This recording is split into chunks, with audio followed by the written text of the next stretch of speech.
निगरान वज़ीर-ए-आज़म अनवारुल हक काकड़ की ज़ेरे सदारत एपेक्स कमेटी का इजलास। मुल्क भर में अमन अमान की मजमूई सूरत हाल पर तफसीली मुशावरत। अमन दुश्मनों के खिलाफ कार्रवाइयाँ जारी रखने पर इत्तफाक। स्मगलिंग और जखीरा अंदोजों के खिलाफ कार्रवाइयों पर इत्मीनान का इजहार किया गया। कमेटी का स्मगलिंग की रोकथाम के लिए अफगान ट्रांजिट ट्रेड की मुकम्मल मॉनिटरिंग का फैसला। हवाला हुंडी में मुलव्विस अनासिर के खिलाफ कार्रवाइयाँ जारी रखने पर भी इत्तफाक किया गया। उधर इजलास से कबल निगरान वज़ीर-ए-आज़म अनवारुल हक से army chief general Asim Munir की मुलाकात। मुल्क की कौमी और दाखिली सलामती के अमूर पर तफसीली तबादला ख्याल।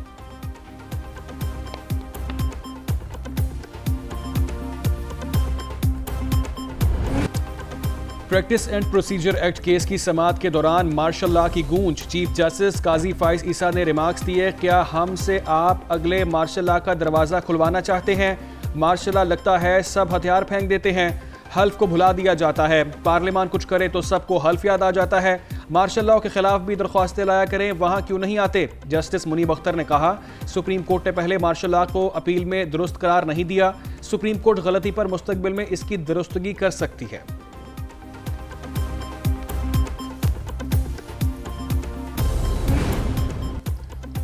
कल पार्लियामान कहे बेवाओं के मुकदमात को तरजीह दें, तो क्या ये अदलिया में मुदाखलत होगी? क्या हमारी आज़ादी खुद ही काफ़ी है या इसका ताल्लुक किसी और से भी है? अदालत की आज़ादी खुद नायाब चीज़ है या ये लोगों के लिए होती है? चीफ जस्टिस काजी फाइज ईसा के practice and procedure act case में सवालात। जस्टिस मुनीब अख्तर ने रिमार्क्स दिए कि इसमें सवाल अच्छे या बुरे कानून का नहीं है, सवाल पार्लियामान की इस कानून को बनाने की अहलियत का है। जस्टिस मोहम्मद अली मजहर ने सवाल किया, 1973 के आइन के तहत बताइए कि कहां कानून साजी का इख्तियार खत्म होता है? चीफ जस्टिस ने वकील इकराम चौधरी से मुकालमा करते हुए कहा, आपको पूरा दिन सुनना चाहते हैं लेकिन इतनी मोहलत नहीं। क्या आप कहना चाहते हैं हम जंगल के बादशाह हैं, चाहे अंडे दें या बच्चे दें, फर्द वाहिद वाले या फौजी आमिर होते हैं या कोई और होते हैं? एक शख्स आया और कहा गया कि ठीक है आइन को रोन दे, जब बाद में कोई वजाहत आएगी तो फैसला करेंगे। चीफ जस्टिस के practice and procedure act case की समाअत के दौरान रिमार्क्स। जस्टिस मंसूर अली शाह ने सवाल किया, क्या पार्लियामेंट चीफ जस्टिस के इख्तियारात को रेगुलेट कर सकता है? चीफ जस्टिस ने कहा, सिर्फ चीफ जस्टिस का फायदा नहीं बल्कि लोगों के फायदे की बात करनी चाहिए।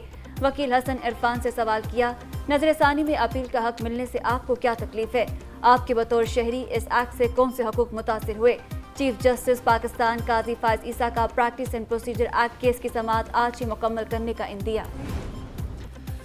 खुद स्पीकर को खत नहीं लिखा और चाहते हैं पूरा सुप्रीम कोर्ट बैठकर बेबुनियाद दलील सुने। Practice and procedure act case में चीफ जस्टिस का वकील इकराम चौधरी से मुकालमा। सवाल किया, क्या स्पीकर को तहरीरी तौर पर कार्रवाई के रिकॉर्ड के लिए दरख्वास्त की? दरख्वास्त नहीं की तो ये दलील मत दें। वकील इकराम चौधरी की जानिब से अखबार का हवाला। चीफ जस्टिस ने कहा, क्या आप अपने दलाइल खबरों की बुनियाद पर दे रहे हैं? सीनियर वकील हैं, क्या अब खबरों की बुनियाद पर दलाइल देंगे? नए पाकिस्तान का तजुर्बा ना होता तो CPAC 2022 में मुकम्मल हो जाता। बाबर रहमते के फैसले के बायस पाकिस्तान बहरानी कैफियत में मुब्तला हुआ। रहनुमा मुस्लिम लीग नून राना सनाउल्लाह की प्रेस कॉन्फ्रेंस। कहा, फितने की हुकूमत खत्म न करते तो मुल्क डिफॉल्ट कर जाता। जब भी मुश्किल वक्त आया नवाज शरीफ ने मुल्क को बहरानों से निकाला। मुल्क भर से कारकुन मीनार पाकिस्तान पहुंचेंगे।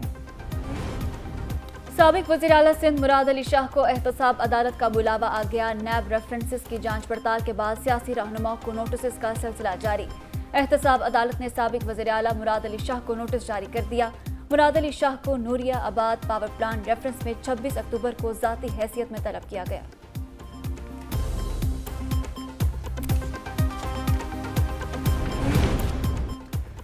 साइफर केस की समाअत जुडिशल कॉम्प्लेक्स में की जाए या अडियाला जेल में? ऑफिशियल सीक्रेट एक्ट अदालत के जज अबुल हसनात जुल्करनैन ने वजारत कानून से राय मांग ली। खत में लिखा, क्या चेयरमैन PTI को अदालत लाने के लिए कोई सिक्योरिटी खदशा है? खदशात नहीं तो केस की समाअत जुडिशल कॉम्प्लेक्स में होगी। चेयरमैन PTI अहम शख्सियत और सियासी जमात के सरबराह हैं, अदालत को इनकी सिक्योरिटी मद्देनजर रखनी पड़ेगी।